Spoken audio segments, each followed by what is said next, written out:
start with prayer. In the name of the Father, the Son, and the Holy Spirit. Amen. Lord, you are our teacher. Continue to guide and teach us in your holy ways. Send your Holy Spirit to open our minds and hearts to receive your truth. Protect us from any fallacies and keep us ever under your protection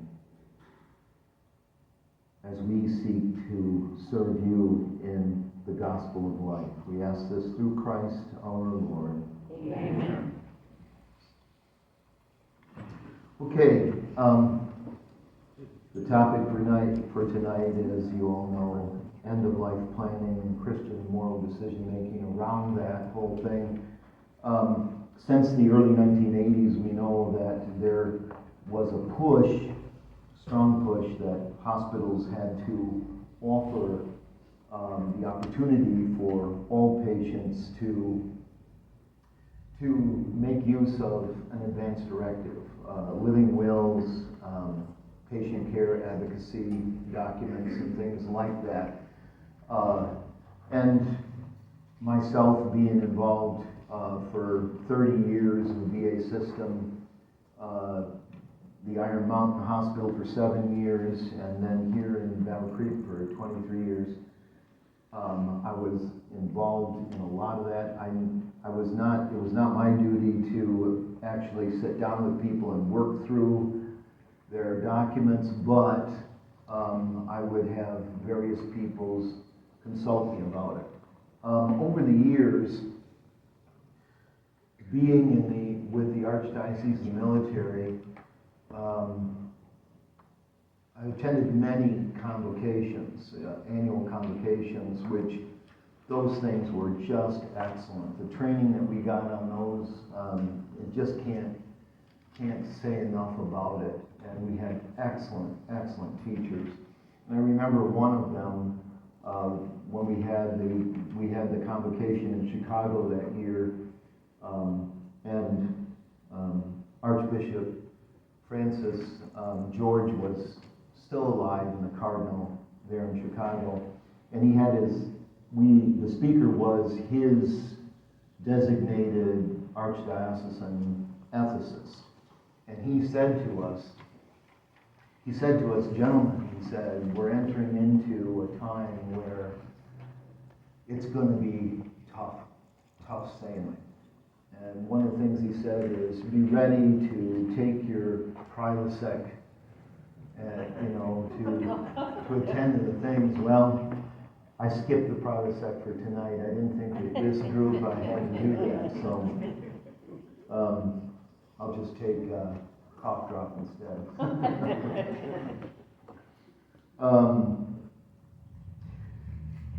This matter, it was interesting when I was in the seminary when we took our medical ethics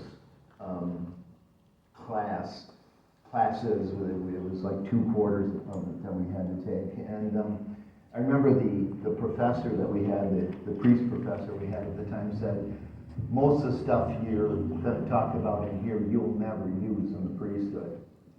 And I remember at the time thinking, what in the heck is he talking about? And sure enough, all that training that I got when I was in the seminary, it's been used. And I'm sure all my other brother priests in their training have come into, in their ministry, have come into concerns of the same. In the era that we're in today, ethics is a significant thing, a significant matter. So, and particularly around end-of-life planning. I want to just start by reading from the Catechism on euthanasia. There's more to it. I'm just going to take one excerpt from it to start with tonight.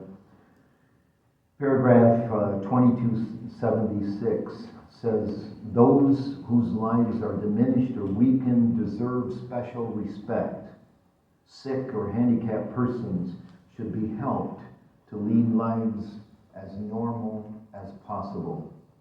Whatever its motives and its means, Direct euthanasia consists in putting an end to the lives of the handicapped, the sick, or dying persons. It is morally unacceptable. Thus, an act or an omission which in itself or by intention causes death in order to eliminate suffering constitutes a murder gravely contrary to the dignity of the human person and to the respect due to the living God, his creator. The error of judgment into which one can fall in good faith does not change the nature of this murderous act, which must always be forbidden and excluded.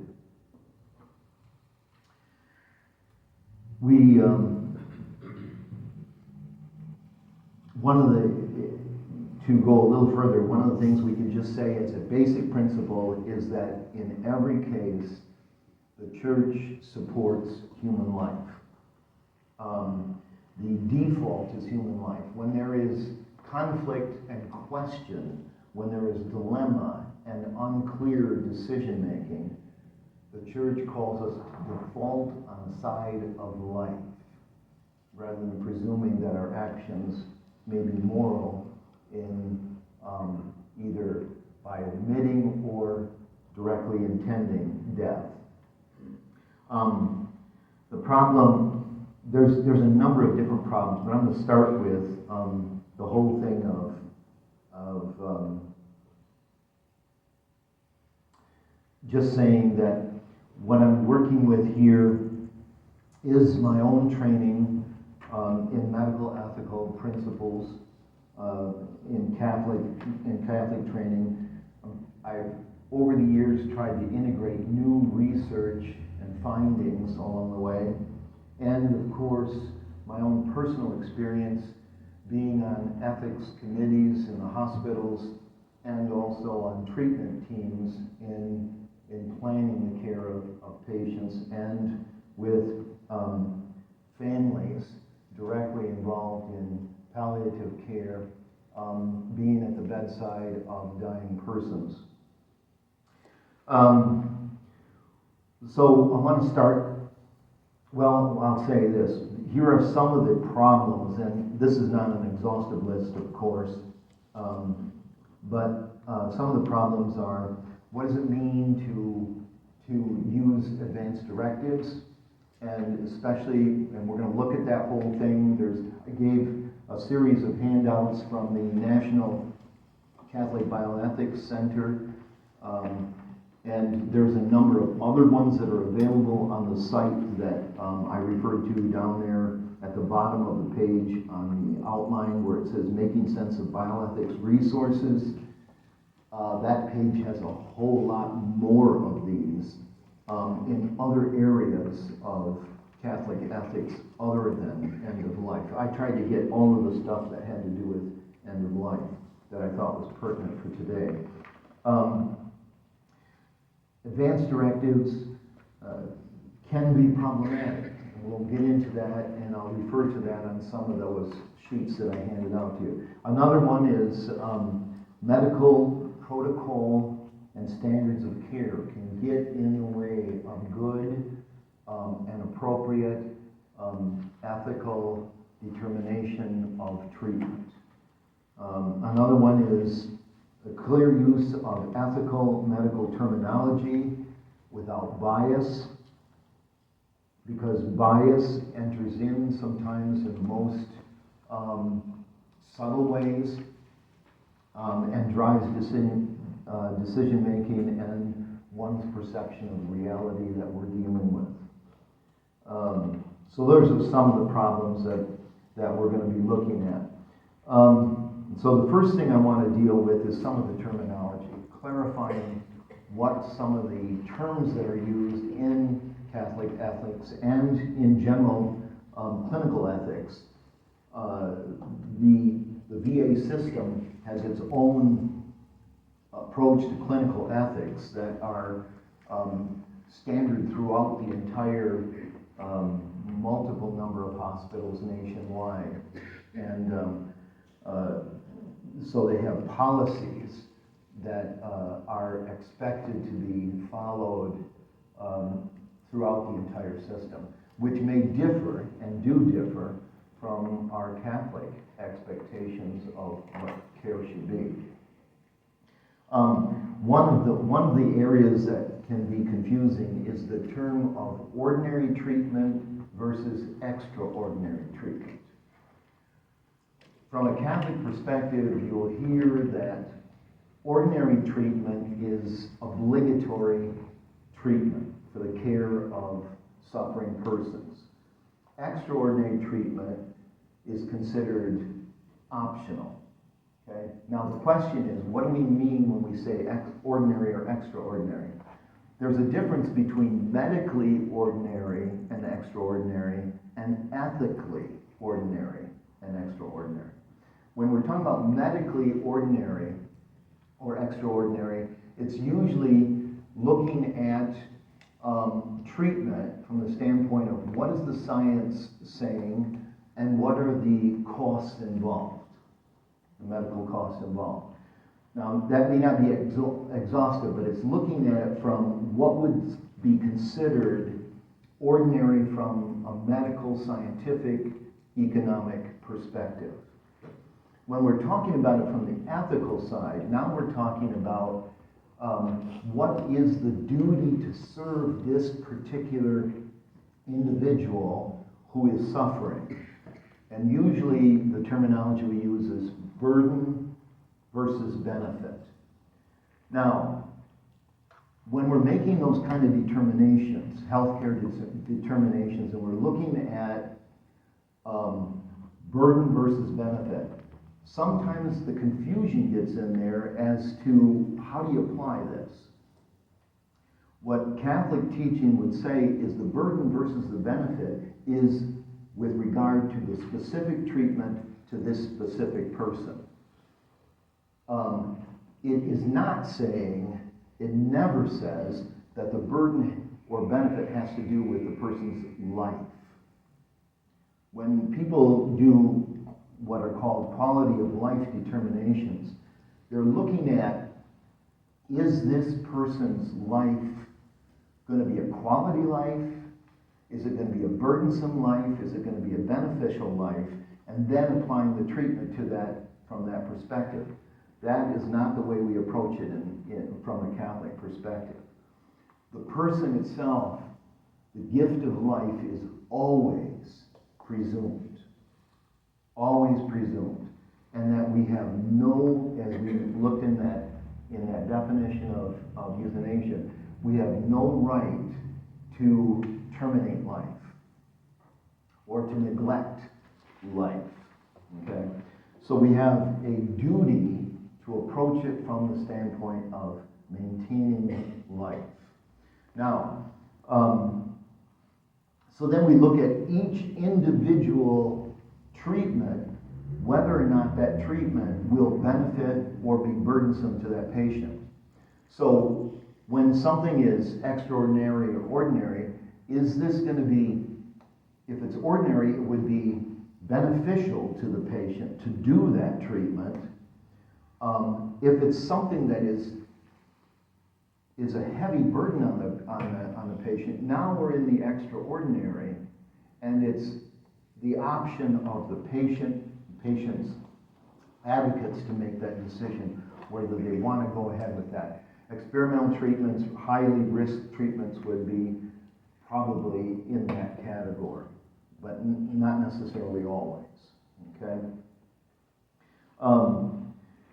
And the thing is, a treatment that is ordinary and obligatory today might not be tomorrow the same treatment. Now see, from a medical perspective, you don't look at it that way, okay? But from an ethical perspective, an ordinary treatment today can become burdensome, overly burdensome on that patient tomorrow, and now it becomes ethically extraordinary and optional. And this is part of the problem with advanced directives, and I'm kind of jumping ahead right now, is the more specific a directive is regarding specific treatments, the less helpful it's going to be for us. When you have check marks, do you want this treatment or that treatment or this treatment, that becomes problematic because that treatment might be for this patient ordinary, tomorrow it might be extraordinary. So it's very hard, and in fact oftentimes causes unnecessary dilemmas ahead of time to make those kind of specifications in a advanced directive. And I'll get into that a little more later tonight. And some other terminology, quality of life versus sanctity of life. And probably you've all had some exposure to this before. Quality of life gets thrown around a lot in medical circles, okay?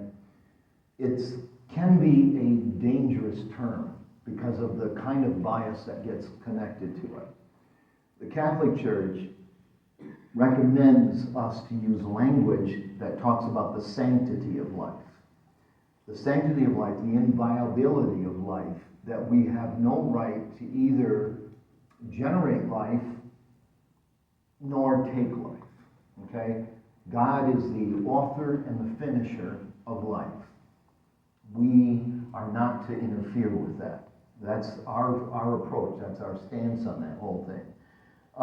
When it comes to quality of life, we're talking about something that's highly subjective. What one person thinks is a life of quality, another person might not. And so you get into this whole thing of, is it a quality life or not? Subjectivity. When we're talking about sanctity of life, now we've become much more objective, saying that life is inviolable and I can't do anything to terminate this. Okay? So our preferred terminology would be sanctity of life over quality of life. Some other terminology,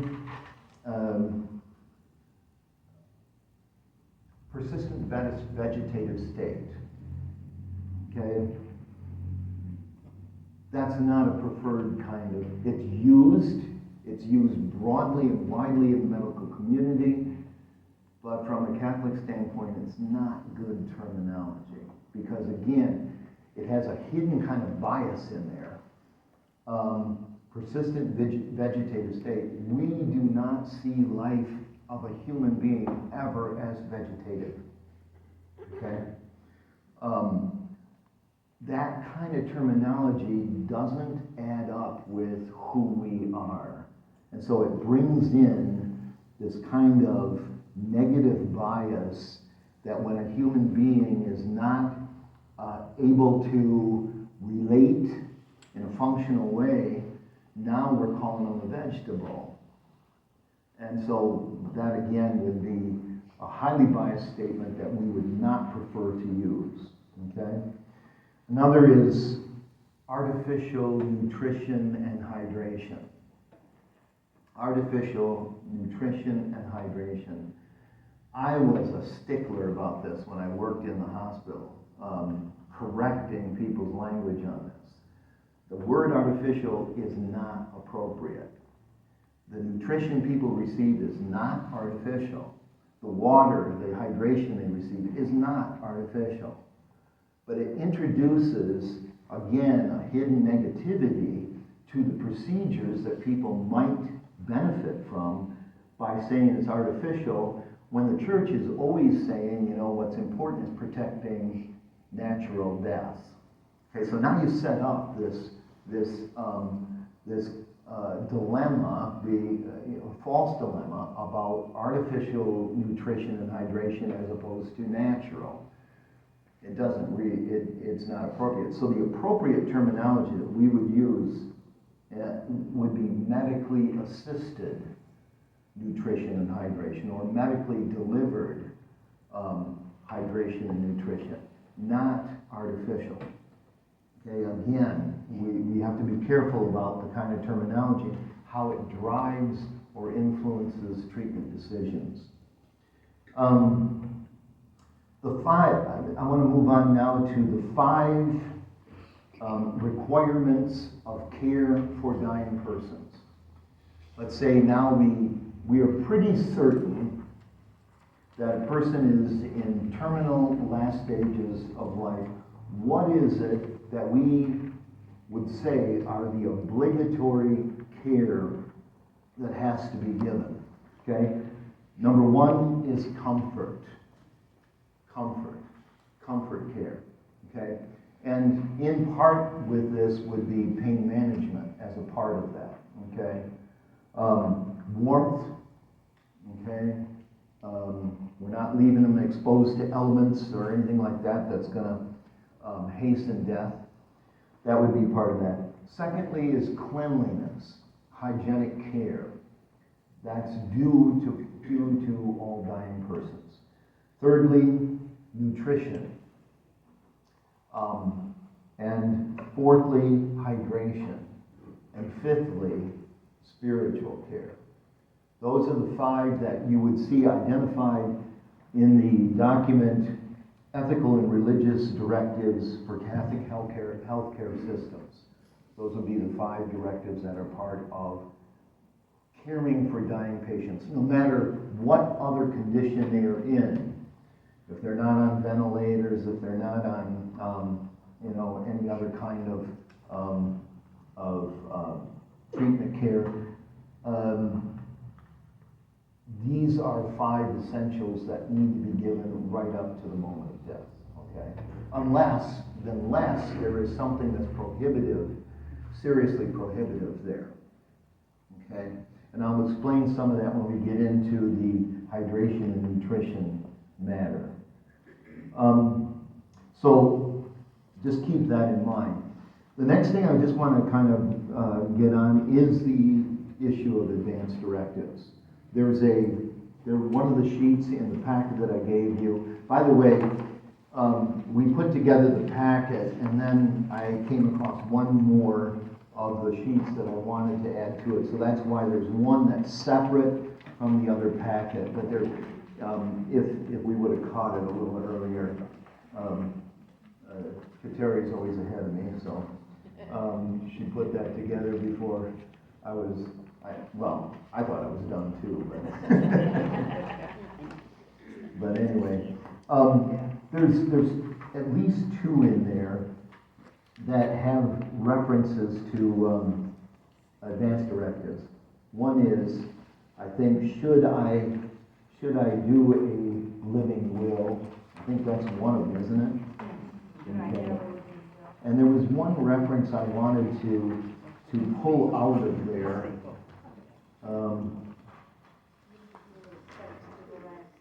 Is it? Okay. All right. On the front page of that handout, again, these are available on that website at the National Catholic Bioethics Center, and I have their web address as the first listing under sources and links. And then they have a hotline for persons that are in a dilemma, that you can call them. And you can call them and get an ethicist on the phone to help you work through some of these decisions, okay? I wanted to look at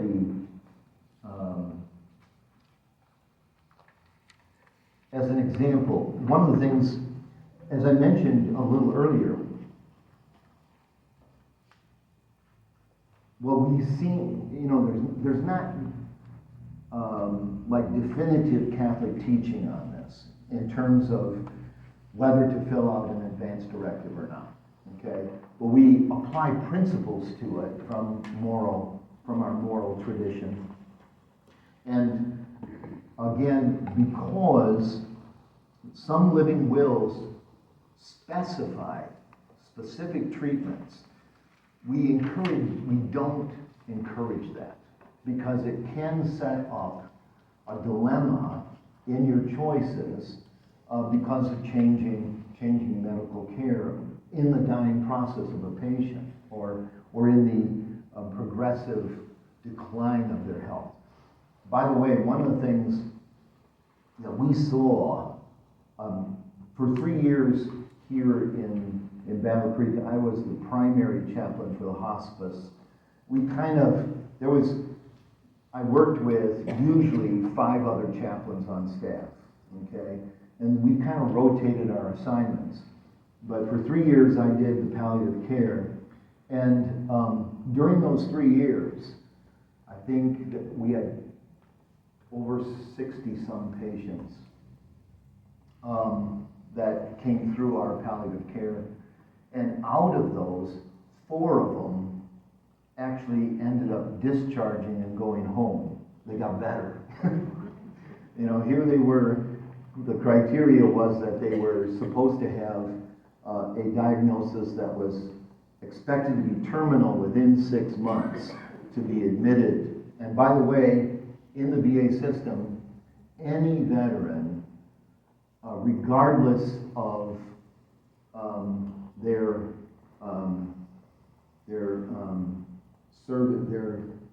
service ratings, what is it? Service-connected rating. Any veteran is eligible for hospice care through the VA system. Okay, if you had service with the federal government as a military veteran, you have, and it's free. It's free. It ends up being free. Let's put it that way. So you qualify for hospice care.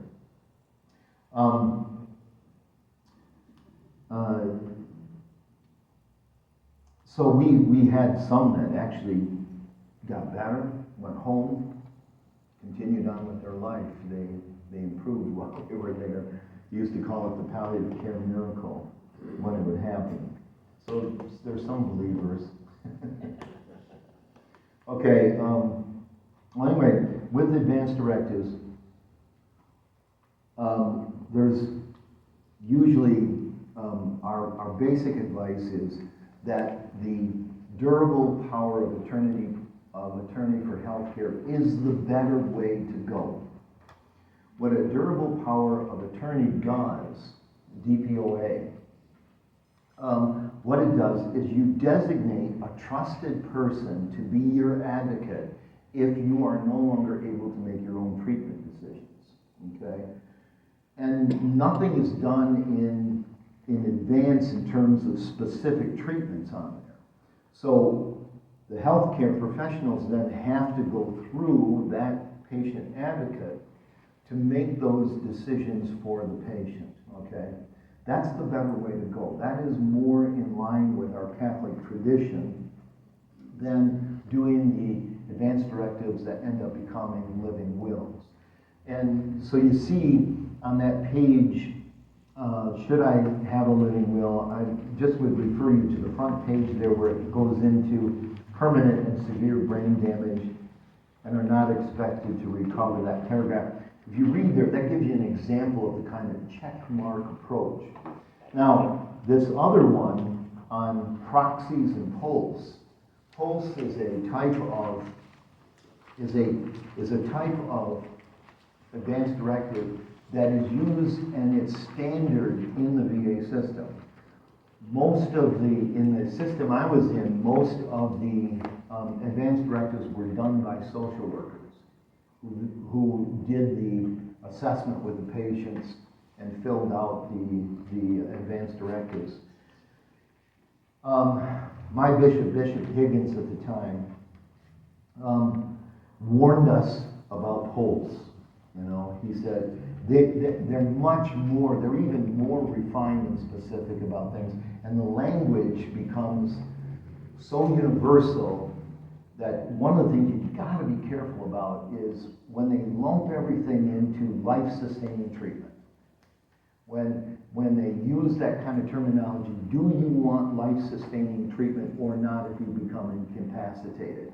And people will fall for that one and check it and say, yeah, but then what does this mean? Well, a lot of times it sets up that dilemma where in fact, at least by omission, there is, we're actually failing to treat that patient from a proper Catholic Christian approach, okay? So we have to be careful about that kind of terminology. Be careful about life-sustaining treatment terminology. Yeah, we are doing life-sustaining, treatment, and some of it is going to be ordinary and some of it's going to be extraordinary. Usually it's not that, a lot of people have got this mentality like, oh, they're going to hook me up to all kinds of machines and they're just going to keep me living forever. That's a big fallacy. It's a mythological thing that's going on there. There is rare cases where we find some specific dilemmas over that.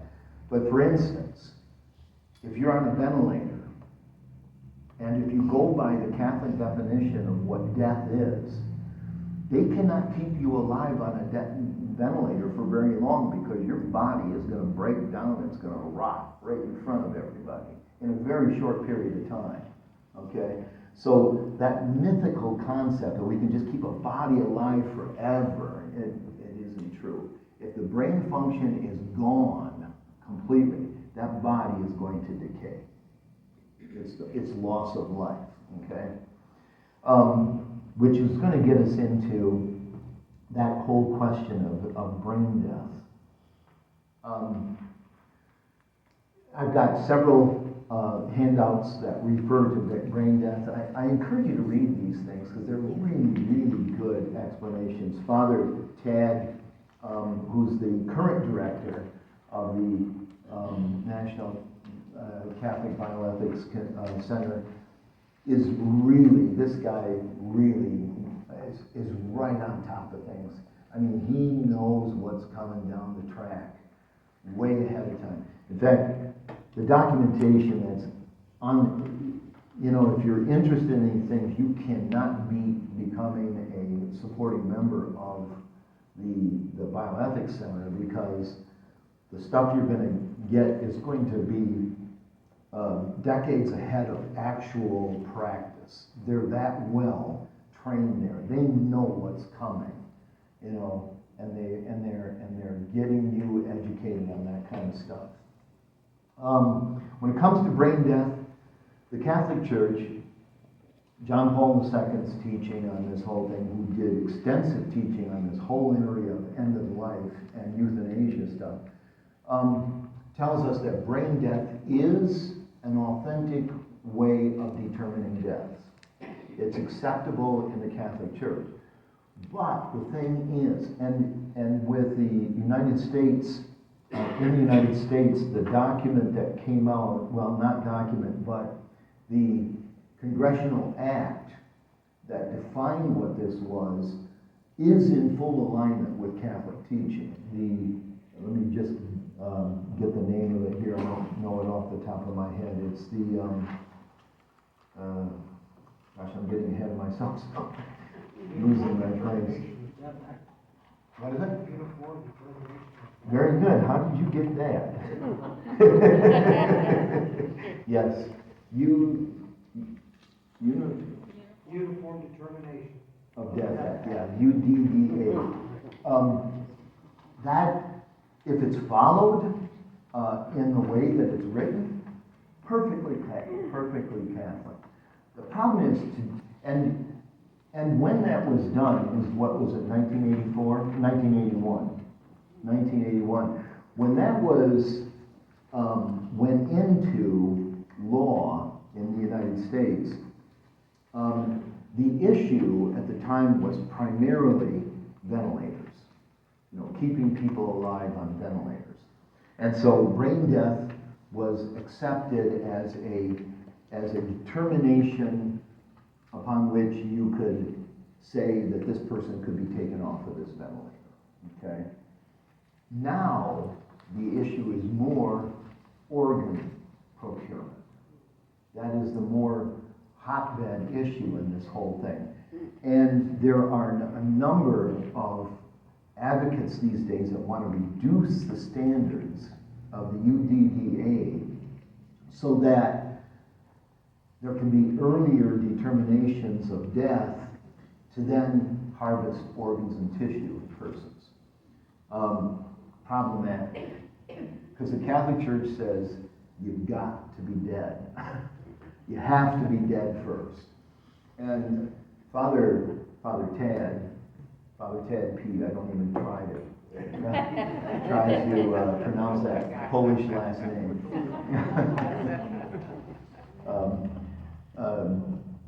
He's really good on this whole thing, and he would say that the highest standard is what is called hypothalamus activity in the brain. Is the last indicator of true brain death. There can be other parts of the brain that are dead and dysfunctional, but if the hypothalamus, which is right at the core of the brain, part of what some people call the reptilian brain, which again, we want to watch these biased terms, the most primitive part of the brain, would be the best indicator. I don't know how they do it. I'm not, medically. And that's the other thing. As a chaplain and as an advocate for patients and ethical things, I am not an expert on the medical side of things. So I rely a great deal on the determination of the doctor to tell the family what the condition of the patient is and what the options are there. So there's times when I may not understand that stuff, so I have to rely on what I'm being told by the professionals. The problem is sometimes, and I saw it there. I worked on treatment teams. I had doctors who were, in favor of euthanasia. I had doctors that were not. And I had nurses that were in favor of euthanasia and nurses that were not. And the same thing with nutritionists and the whole thing. And you would hear the bias come out, and sometimes in the crudest ways, unfortunately. That was my time when I needed to speak up. And sometimes it was pretty forceful, to say. Okay?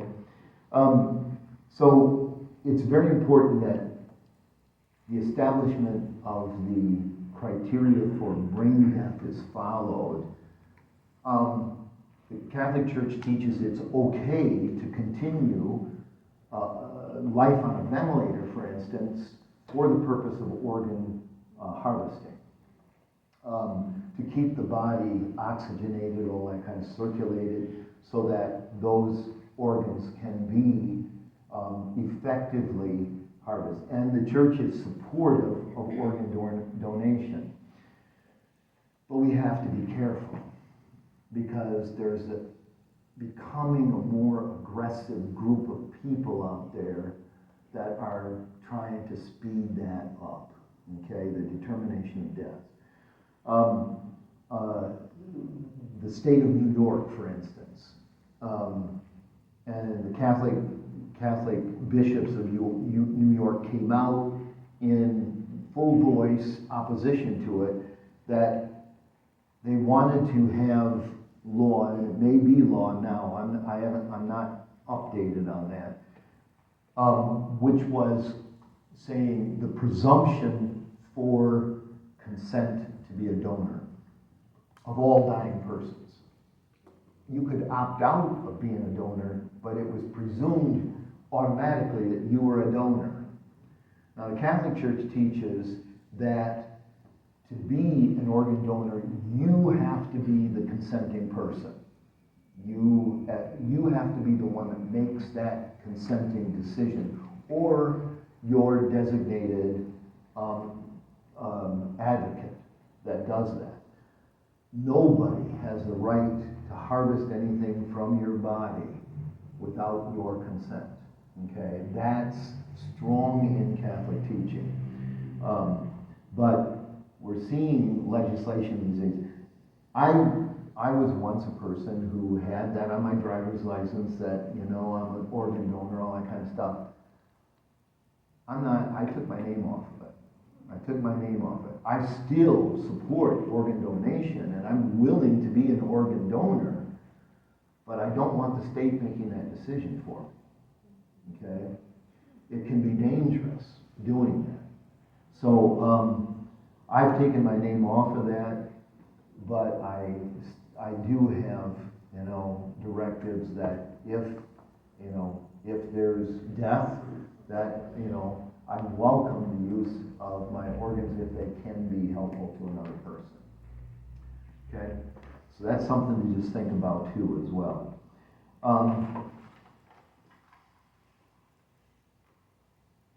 Do not resuscitate orders. These things are a lot of times pushed in nursing homes, unfortunately. Again, a DNR order should be late stage concerns. And I've seen it pushed. I've seen it pushed. One time, I'll never forget one of the treatment teams. It was a mix, of course, like most of them were, with religious backgrounds, belief systems, and all of that. But we had a couple of very aggressive caregivers. I don't want to say, what their position was, but they would constantly advocate for early deaths. They would see. They wanted everybody in the nursing home to be a hospice patient. That kind of a thing. That was their mentality. Nobody was supposed to have a feeding tube or hydration, IV hydration. They were against it, And I remember one meeting we had two young patients, relatively young, we're talking 30s, 40s, who were patients who suffered significant brain damage, significant paralysis. Some of them, quadriplegic, some paraplegic. And when the treatment team meetings would come up, and in some cases we had patients who had no family advocate, so they had professional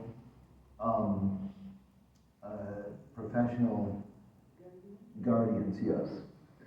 And some of the guardians, again, you don't know exactly what their moral position is on things. And you're turning over these people's lives to somebody who doesn't even know the patient sometimes, And I remember this healthcare provider arguing that this one patient, if they went into arrest, they had to be DNR, and was pushing this really hard in the treatment. And the physician's assistant who was there was working hard to counteract what the person was saying so that he could actually do good informed consent rather than this coercive, biased approach that this caregiver was giving. And basically the person says, well, if he's dead, he's dead. He's dead, he's dead. Kind of a thing. And the same thing with, there was a female patient that was in the same kind of condition. And I had one of the treatment team people say, she should have died a long time ago. And this was a gal who, she had significant mental impairment because of the injury that she suffered, brain injury. And she had a lot of delusional and hallucinal kinds of behaviors and stuff like that. Irritable behaviors, but the treatment team person had no right to say that kind of thing. She should have died a long time ago. And she even went so far, the treatment team participant actually went so far as saying they never should have revived her, okay? And that person, at that point in their care history, likely would have benefited from resuscitation as well, okay? There's a lot of failed resuscitations, but if a person is in arrest, you know, it should be done in the hope of the hope of benefit, okay? So unless there's something, again, a contrary indicator that this person would not benefit from it, it would cause them more harm, okay? But it was interesting because this lady, you couldn't trust a lot of the things she said to be factual. For some reason, the staff started putting her into the Sunday afternoon mass that I had, you know, which I welcomed, but I would have patients from all kinds of different backgrounds. So they put her in there, and along the way she said, well, I'm Catholic, and I'm going, I'm not so sure. There was nothing in the record, nothing like that, you know. But she would every once in a while say that, and then for some reason she had no surviving family. It was one of those cases, and for some reason one of her classmates from her high school showed up to visit her one day. And I got talking to her, and she said, yeah, she was a Catholic. And I'm going, really? So we tried to find out where she was from and all that. And one day she blurted out the name of a parish in Detroit. So I called the parish, found the baptismal record, and her communion designation on the record, but there was nothing about confirmation, okay? So started studying this whole thing, and sure enough, we had no indication that she was ever confirmed. So what I did is I contacted the Archdiocese, and I asked for delegation to do the confirmation there, and the Archdiocese denied that. Why? Because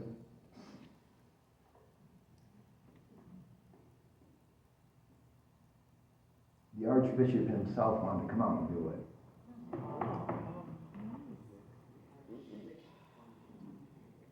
He flew in on a Sunday morning. I remember the day, September 16th, 2012, because it was my birthday. He came in, and the Lord made a big, huge thing out of it. You know, they decorated the room as a party kind of thing. They did her hair, they did her nails, they did all this stuff, you know. And so he came and did this little confirmation in our ward mass, and she was beaming through the whole thing, of course. And from there on, she continued to receive all the sacraments of church, and as far as I know, probably still is. She should have died, one person said. I heard a lot of stuff like that, you know, when I was on treatment team. Loose language, stuff that is not dignified, recognizing the dignity of patients. I'm going blank on some of the other matters. So we want to be careful about some of these things in advance, you know. I saw patients at times, you know, with DNR, they would put a bracelet on them that would say, do not resuscitate. And these were patients that were quite functional. Now, I'm not going to say that I knew that they would survive a resuscitation intervention. I can't say that. I'm not a doctor. But it really concerned me. And I will say this, and I missed this earlier. I will tell you, I have seen patients die from dehydration and poor nutrition in the hospital. I am convinced that there were patients, because of protocol, because of standard protocol, and not applying burden versus benefit to that specific patient. And again, the Catholic Church will say each person is a different situation, okay? You can't just say standard protocol, this is what we do for everybody. Can't do that, okay? You might have standard protocol, and that's okay, but when you apply it to the patient, you can't just say, we don't do this. And I would hear caregivers say to patients and to families, we don't do that here. You know, hydration, nutrition, medically assisted. We don't do that for dying patients. That is morally objectionable. Are you talking about just the VA system? Yeah, and I suspect it's going on in the private sector too. Because in the acute care, that does not happen.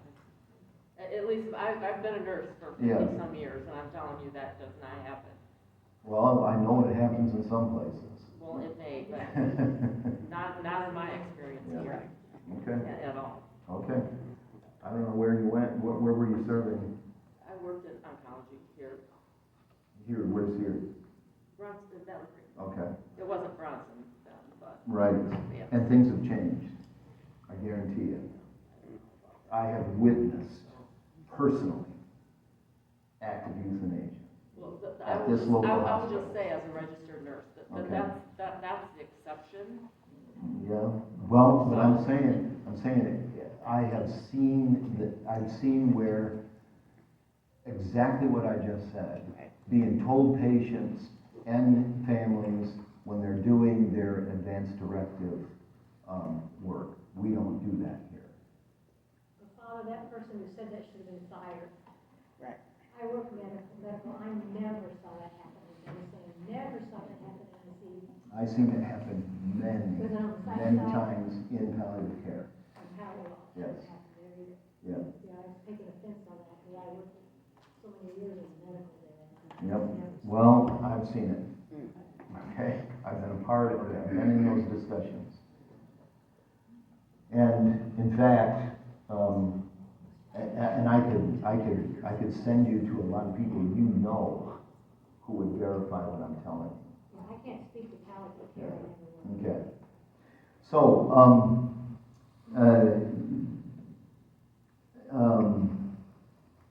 well, where was I? CNR. Yeah. Oh, with the hydration and nutrition thing, I guarantee you, I've seen cases where patients died from dehydration rather than their cancer or their primary illness because of not administering it. And I've also seen where families, and again, right here, families that were being pushed not to allow their patients to be given IV hydration when they asked for it. They would have treatment team people saying, no, we don't do that here. We're not going to do that. And then when they insisted on it and got that, then I would hear people afterwards saying, shaming those families because they wouldn't let their patients go. Okay? And I'm telling you, it happens. I'm telling you. I did over 600 family aftercare, with 600 families doing aftercare from palliative care deaths at the hospital, and all hospital deaths actually. I was the lead for the team for many years to do grief follow-up, and I heard the suffering and guilt of families who consented to these things and then afterwards regretted it. So it is happening. They're being told, no, don't do that for this patient, you know. We don't do that kind of thing. And then they regret it afterwards. Well, I think, Father, too, there may be ignorance on the part of the families, not realizing that that's a question they ought to ask if they put their loved one in a healthcare situation. Yeah. Nursing home. Yeah. I wouldn't have thought to ask that question. You're bringing up one other topic that I'm going to get at right here at the end, and I know we're running out of time, but family advocacy, that is huge, huge, huge, huge.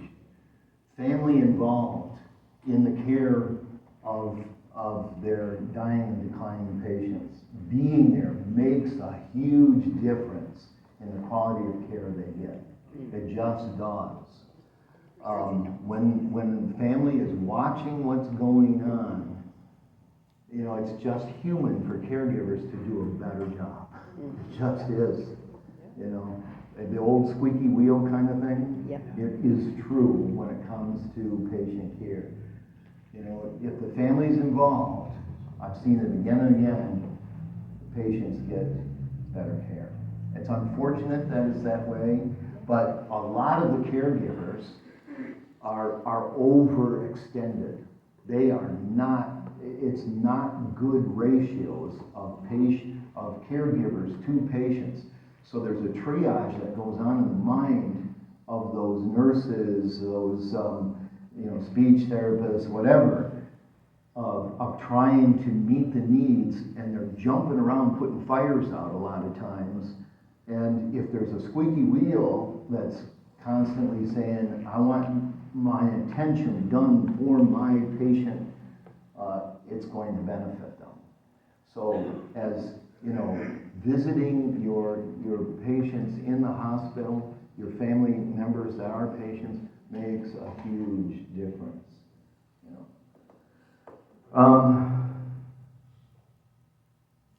Pain management. I'm just going to, I don't have a whole lot on that. Again, you can read about that there's one of the handouts that deals with that about how much morphine, okay? Again, I've seen morphine overused at times. The Catholic position is that morphine or other opiates that are used for pain management, this is it's good to do pain management. And these medications are of great benefit for dying patients, both physical pain and emotional anxiety around their dying process. But sometimes some caregivers will up the levels beyond. My mother, I'll never forget when she was in the hospital, and she wasn't dying at the time, but they were giving her pain medication. And as a family, we were so frustrated because she was doing well when she was on lower doses of pain management. But then when the nurses would come in, and she was a little loopy, you know, because of it, you know, and they would come in and they'd say, "Are you in pain?" And she'd say, "No." And they'd say, "Well, what is your level of pain?" On a scale of 1 to 10. And she'd say 4, and they'd say, "Well, we're obligated to give her more medication now." You know? So because she would use a number that she didn't even know what number she was using, they would up the medication on her, and she ended up having kidney failure as a result. And we were fighting as a family saying, "Don't do this to her." And we finally got the physician in to lower the orders, but it was too late. Okay? It was too late. And, you know, she lived for 2 more years, but with kidney failure because of it.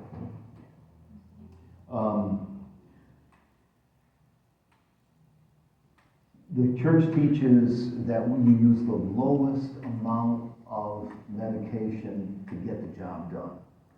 It does say that in excruciating and unbearable pain, it is okay to medicate to the point where the person is comatose. Okay? Palliative sedation is the technical word for it, that is permitted in such cases. But what we should do as a rule, as a standard, is to medicate only to the level where the pain is bearable, and that the person can be mentally functional and physically functional as much as possible. And that intention has a lot to do with it. Now, there are people out there that will give that medication to speed up the death process. They are out there, okay?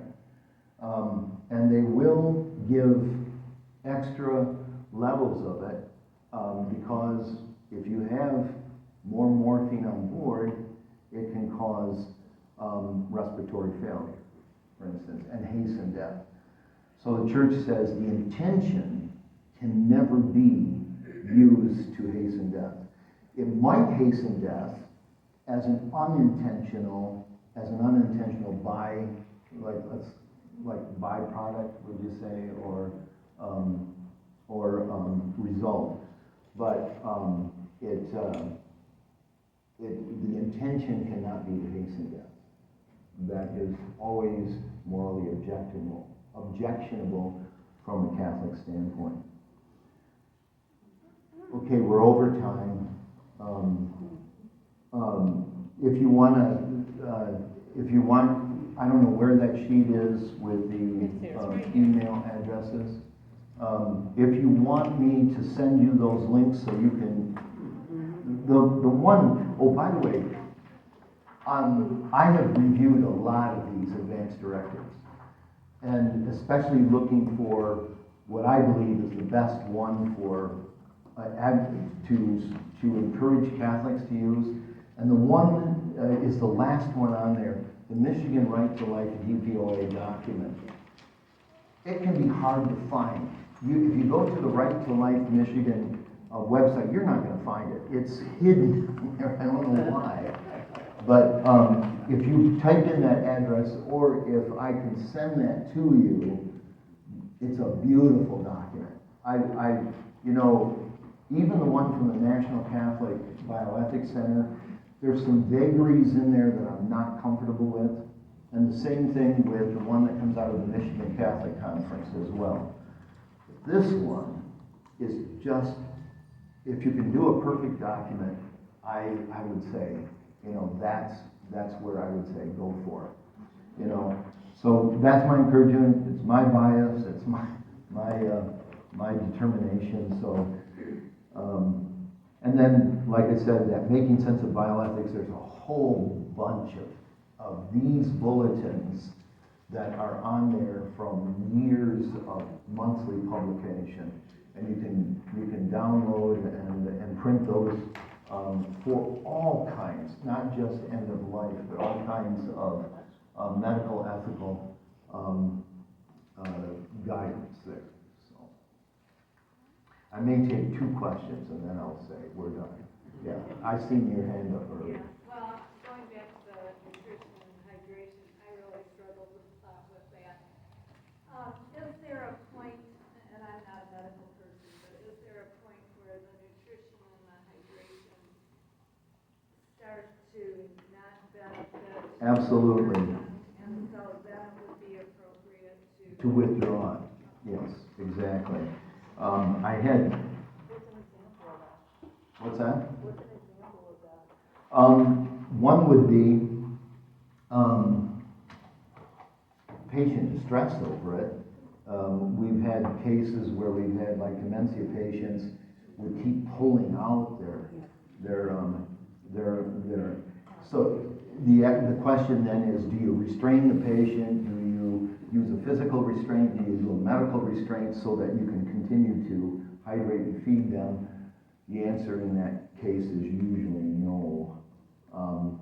That would be one. Another is kidney failure or other system breakdown, so that there's the development of edema because of the hydration that is being given. In that case, it's more of a burden than benefit to the patient, and you can withdraw it. When it comes to feeding tubes,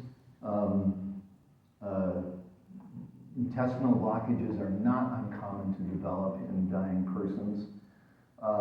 Aspiration into the lungs, meaning they're coughing this stuff up, and it's getting in the lungs and causing infection, might be an indicator that that is not.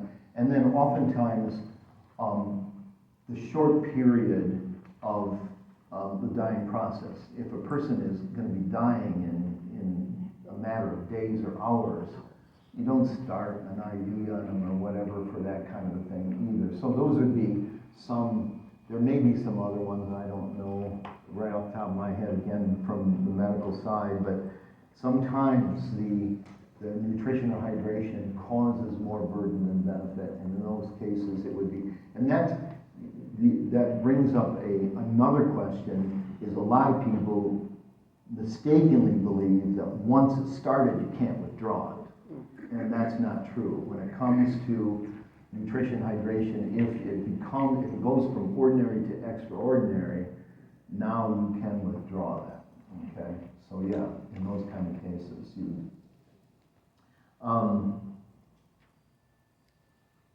so one more question and then we'll break. Yeah. So I have a end-of-life paper that Yeah. I've been considering signing, Uh-huh. and for some reason I have not. Okay. And I think it's because I see in it the things that you were warning us about. Yeah.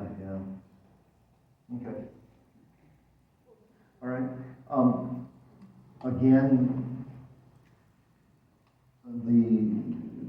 Again, this is not, defining Catholic teaching, but with applying Catholic principles to healthcare, your best option is probably going to be the designated, the DPOA, gosh. I'm getting too old. Well, we I had had- a You have to be inside.